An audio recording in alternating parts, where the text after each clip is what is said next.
Hakikat bahawa seorang wanita boleh berfikir bahawa ini adalah pemerkasaan dan bukannya penderaan kanak-kanak benar-benar membuat saya rasa mual. Ada sesuatu yang sangat tidak kena dengan wanita liberal ini yang telah hilang arah. Maksud saya, lihatlah budak ini. Ini adalah penderaan. Pusing sikit untuk saya.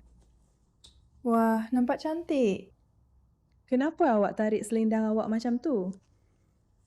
Kenapa dia pakai selendang pun? Tengok betapa gembiranya dia. Ya, boleh saya tengok? Boleh saya tengok? Tunggu sekejap ya. Maksud saya, budak kecil yang naif ni macam, boleh saya tengok, boleh saya tengok. Jangan risau. Tinggal beberapa tahun saja lagi sebelum mata cantik kamu masih dibenarkan untuk didedahkan dan kaki kamu masih boleh ditunjukkan kepada orang ramai sebab ibu kamu entah kenapa fikir dalam keliberalannya yang melampau, apa yang dia buat tu adalah pemerkasaan. Menutup muka budak ini sebelum dia pun mula bersekolah mungkin. Maksud saya, berapa umur dia? Saya tak tahu sebab saya tak boleh nampak. Tapi mungkin dah layak untuk berkahwin di bawah gerakan politik yang sama yang percaya bahawa ini adalah tingkah laku yang sesuai untuk kanak-kanak. Ini memang buat saya naik gila. Dan saya sentiasa cuba untuk faham bagaimana wanita liberal yang percaya pada hak wanita, yang itu memang asas perjuangan mereka, yang percaya pada love is love dan semua perkara mengarut ini. Dan saya kata mengarut, bukan sebab saya tak setuju, tapi sebab anda tak boleh percaya pada love is love dan wanita patut diperkasakan. Tapi pada masa yang sama, sokong rejim pengganas Islamis politik yang sedang berlaku. Anda memang tak boleh. Dan ini adalah salah satu video pertama yang saya lihat yang betul-betul berjaya menerangkan bagaimana perkara ini boleh berlaku. Bagaimana wanita boleh jadi begitu bodoh sehingga sanggup menyeksa anak-anak mereka dengan menutup wajah cantik mereka hanya kerana happy he is. Saya asik tertanya-tanya kenapa golongan kiri begitu taksub mempertahankan ideologi yang akan menjadi yang pertama menghukum mati mereka. Demokrat telah menghabiskan berdekat-dekat memperjuangkan hak wanita. Namun, mereka mempertahankan negara-negara di mana wanita diharamkan pergi ke sekolah, di mana pembunuhan demi maruah berlaku, dan di mana istri tidak mempunyai perlindungan. Dan di mana kanak-kanak dilitupi dari kepala hingga kaki atas nama ideologi agama yang kononnya indah. Atau tiada pelindungan undang-undang daripada penderaan. Mereka mengibarkan bendera pelangi di setiap perarakan, namun mereka mempertahankan negara-negara di mana homoseksualiti boleh dihukum mati. Sebenarnya, ia lebih daripada sekadar homoseksualiti boleh dihukum mati. Dan ia lebih daripada sekadar penderaan terhadap kanak-kanak. Maksud saya, jika anda lihat pada kepimpinan sebenar mereka, orang tertinggi mereka, Nabi Muhammad. Dan anda sebenarnya boleh lihat bagaimana dia melayan kanak-kanak. Maksud saya, butiran tentang ini, saya rasa kita tidak cukup bercakap tentang perkara ini. Sekejap, tonton ini. Ia masih membuat saya terkejut. Muhammad bertemu istrinya, Safiyah binti Huyai, selepas membunuh penduduk kampungnya dalam pertempuran Khaybar. Ya, sangat romantik. Apa? Dia membunuh suami dan ayahnya, kemudian memberi dia dua pilihan, menjadi hamba seks atau memeluk Islam dan berkahwin dengannya. Dia berkahwin dengannya. Berapa lama selepas pembunuhan ayah dan suaminya Muhammad tunggu sebelum bersama dengannya? 30 hari, 7 minggu, 3 hari, keesokan harinya. Saya rasa sekarang giliran saya. Saya akan kata keesokan harinya. Saya juga akan kata keesokan harinya. Sekarang sudah 3 hari kemudian. Baiklah. Sungguh seorang lelaki budiman. Begitu budiman orangnya. Sebagai seorang lelaki budiman. Sebelum Muhammad berkahwin dengan Aisyah yang berumur 6 tahun, beliau mendakwa telah menerima satu petanda ilahi mengenai perkahwinan mereka pada masa hadapan. Apakah petanda itu? A. Dua mimpi yang sama di mana seorang malaikat membawa Aisyah kepadanya dibalut dengan selimut sutera. Mendengar nyanyian koir malaikat yang terbang di langit ketika beliau pertama kali melihatnya. Selepas Aisyah memberinya air, beliau menjadi seperti mabuk. Kemudian, beliau didatangi oleh seorang malaikat di lembah Iskar yang memberitahunya. Saya rasa saya cakap dulu sebab awak seorang lelaki. Saya akan katakan, ia adalah lembah Iskar D. Saya juga akan pilih D. Siapa? Dia mempunyai dua mimpi yang sama tentang seorang malaikat yang menyampaikan apa-apa sajalah. Maksudnya tetap sama. Macam betul-betul ada seorang lelaki yang pertama, dia mengahwini wanita ini selepas menghukum mati ayah dan suaminya. Kemudian tidur dengannya 3 hari kemudian. Dan kemudian dia ada seorang budak perempuan berumur 6 tahun yang dia putuskan untuk dikahwini kerana kepercayaan agamanya atau mimpinya atau apa sahaja. Seorang budak 6 tahun. Ini adalah tingkah laku yang kemudian ditiru kerana segala yang dia lakukan dianggap indah dan hebat. Hakikat bahawa dia membunuh isteri, suami dan ayah wanita ini dianggap tidak penting. Dan inilah ideologi yang wanita liberal agung-agungkan sebagai sesuatu yang indah, hebat, penuh penyerahan. Aduh, maksud saya betul-betul, ia benar-benar sentiasa membuat saya terkejut. Jadi, apa sebenarnya yang golongan kiri progresif dan para Islamis ini ada dalam? Kerana secara zahirnya, Soalan yang bagus. mereka langsung tidak bersetuju dalam apa-apa pun, kecuali satu perkara. Mereka berkongsi musuh yang sama, dan musuh itu adalah Barat. Dan hakikatnya, kedua-duanya tidak boleh membina apa yang mereka inginkan selagi Barat masih wujud. Jadi, mereka seolah-olah bekerja sama untuk meruntuhkannya dahulu dan fikirkan selebihnya kemudian. Si Marxis itu fikir dia menggunakan si Islamis untuk menanggung beban utama. Orang-orang bodoh yang dipergunakan mengundi mereka, memberi mereka platform, mempertahankan mereka, dan menghalalkan setiap kekejaman atas nama penentangan. Sekali lagi, hakikat bahawa anda mempunyai musuh bersama-sama sekali tidak membenarkan hakikat bahawa musuh anda menentang segala yang anda percayai. Ia cuma. Ia seperti. Ia adalah hujah IQ paling rendah sepanjang masa. Ia masuk akal kerana semua orang di kiri ekstrim dan semua orang di kanan ekstrim adalah individu ber-IQ rendah kerana orang yang boleh berfikir sendiri tidak akan mudah terpedaya dengannya.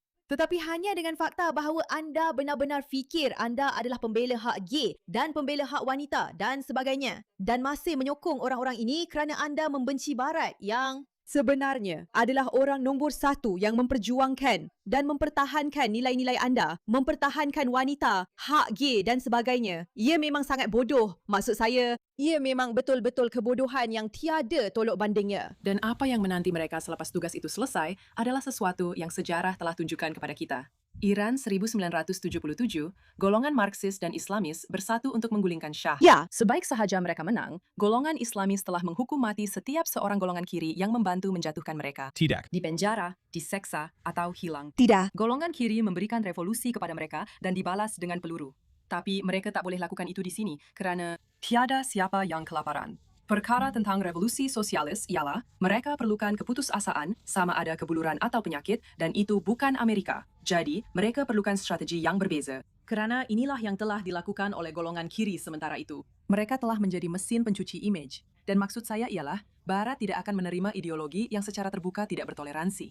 Kita adalah masyarakat yang bertoleransi. Itulah kelemahan dan kekuatan kita. Jadi, setiap kali berlaku serangan pengganas, ia dianggap sebagai satu tindakan penentangan. Setiap pembunuhan beramai-ramai pula menjadi reaksi semula jadi terhadap imperialisme atau kolonialisme atau apa sahaja.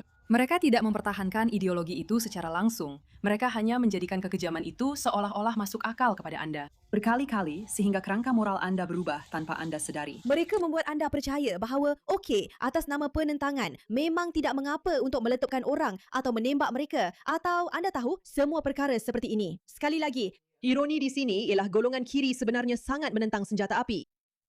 Tetapi ia dianggap okey jika anda secara ideologi ia memang langsung tidak masuk akal. Sebenarnya ia memang sukar dipercayai. Pembelot KGB, Yuri Bezmenov, memanggil ini sebagai demoralisasi. Anda tidak perlu memenangi revolusi jika Anda boleh buat orang meninggalkan nilai mereka sendiri terlebih dahulu. Ia bermula dengan prinsip bahawa membunuh orang awam itu salah. Kemudian timbul pula persoalan, adakah orang awam itu benar-benar tidak bersalah memandangkan sejarah kolonialisme?